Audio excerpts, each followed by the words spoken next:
Bonjour et bienvenue dans cette nouvelle vidéo. Aujourd'hui je suis à la plage. C'est pas complètement les vacances, c'est le week-end, mais comme on est au mois de juillet, j'en profite.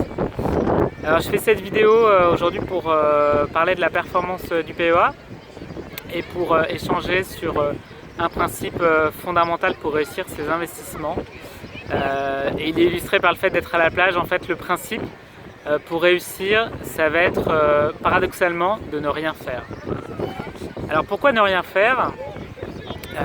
Parce que on se rend compte que pour bien réussir en bourse, mais dans les investissements de manière générale, il ne faut pas forcément sauter sur tout ce qui bouge. Et c'est de ça dont je voulais parler dans cette vidéo. Alors j'ai plusieurs éléments dans mon expérience. Le premier, c'est j'avais fait une interview de Jim Rogers, donc l'associé de George Soros dans le fonds Quantum, qui est un fonds qui avait fait une performance exceptionnelle. Et lui-même disait il suffit de faire uniquement quelques investissements dans votre vie et moins vous chercherez à en faire, plus vous allez les faire soigneusement et plus votre performance sera bonne.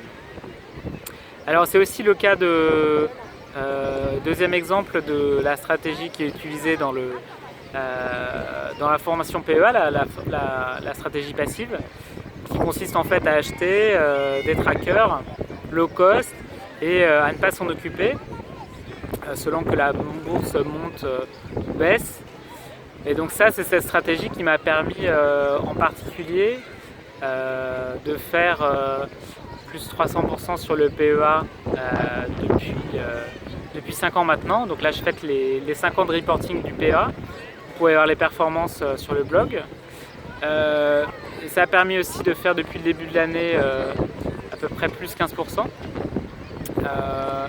Et ça permet finalement de ne pas passer du temps à chercher à savoir quand rentrer ou sortir des marchés. Et cet exercice de savoir quand rentrer ou sortir des marchés, c'est quelque chose que j'ai fait au début quand j'ai commencé à investir en bourse. Donc je cherchais à trouver la bonne action, à trouver le bon timing. Et j'ai fait à la fois de l'analyse d'actions individuelles, mais aussi de l'analyse de marché. Et en fait, c'est une démarche qui est à la fois très consommatrice en temps, mais qui finalement ne produit pas des résultats très probants. Dans certains cas, vous aurez raison, dans d'autres cas, vous aurez tort.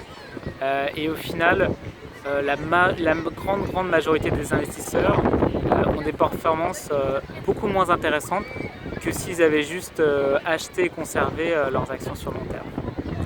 Voilà, donc c'était mon message pour les vacances. Si vous voulez réussir un investissement, faites uniquement peu d'investissements et le reste du temps, profitez de la vie, d'être à la plage et avec votre famille. Voilà, merci d'avoir aimé cette vidéo. Si vous l'avez aimé, partagez-la et cliquez sur j'aime et abonnez-vous à la chaîne. Très bonnes vacances, ciao!